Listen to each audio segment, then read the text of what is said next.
5 ওয়াক্ত নামাজ কালাম পড়ে, এরপরেও জাহান্নামে যাবে যারা, তারা হলো 17 শ্রেণীর লোক। আমরা এক নজরে আবারও বলে দিচ্ছি, হারাম খাদ্য যে গ্রহণ করে, 1, 2 আত্মীয়তার সম্পর্ক ছিন্ন করে যে, নাম্বার 3 প্রতিবেশীকে যে কষ্ট দেয়, নাম্বার 4 মা বাবার অবাধ্য সন্তান, মা বাবার কথা শোনে না সে, নাম্বার 5 উগ্র মেজাজি, তেড়া, গোয়ার, সবাইকে দমায় রাখে, এই টাইপের লোক।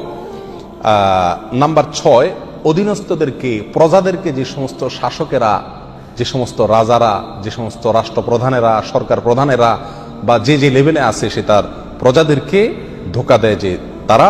নাম্বার 7 অন্যের সম্পদকে অন্যায়ভাবে আত্মসাৎকারী ব্যক্তি। নাম্বার 8 উপকার করে কারোর খোঁটা দেয় যে ব্যক্তি, সে জান্নাতে যাবে না।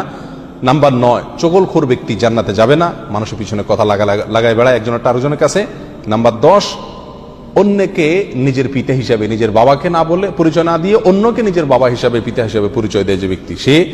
নাম্বার 11 গর্ব এবং অহংকার করে যে ব্যক্তি, যার মনের ভিতরে অহংকার আছে, সেই জান্নাতে প্রবেশ করবে না। নাম্বার 12 রাসূলুল্লাহ সাল্লাল্লাহু আলাইহি সাল্লামকে যে ব্যক্তি ফলো করে না, তার নির্দেশকে মান্য করে না, সেই ব্যক্তি। নাম্বার 13 অকারণে তালাক কামনা করে, তালাক চায় যে মহিলা, সেই মহিলা। নাম্বার 14 দুনিয়াবী উদ্দেশ্যে যারা এলেম শিখে, কোরআন হাদিস শিখে, এলেম অর্জন করে, আলেম হয় দুনিয়াবী উদ্দেশ্যে, দুনিয়ার কোনো ধান্দায়, আল্লাহকে খুশি করা ছাড়া অন্য কোনো ধান্দায়, তারা। নাম্বার 15 চুলে বা দাড়িতে কোনো জায়গায় কালো কলব, পিওর কালো কলব ব্যবহার করে যারা, তারা।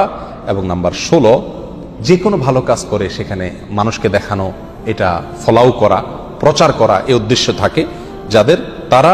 নাম্বার 17 ওয়ারিশকে বঞ্চিত করে তার হক থেকে, এরকম অভিভাবক। এই শ্রেণীর লোকেরা মুসলমান হয়েও জান্নাতি হতে পারবে না। আল্লাহ তাআলা আমাদের সবাইকে এই দুর্ভাগাদের তালিকা থেকে আমাদের নামগুলোকে বের করে আনার তৌফিক দান করুন। চেষ্টা করব এই 17 শ্রেণীর কোনোটিতে যাতে আমার নাম না থাকে, এটাকে টাঙায় রাখবো, ঝুলায় রাখবো লিস্টটাকে, এবং আমার ভেতরের কোনো পয়েন্ট আছে কিনা সেটা দেখে যাচাই করে সেখান থেকে নিজেকে বের করে আনবো ইনশাআল্লাহ। এরপরে আল্লাহ সুবহানাহু ওয়া তাআলার কাছে জান্নাত চাইতে পারবো, আশা করতে পারবো জোরালোভাবে।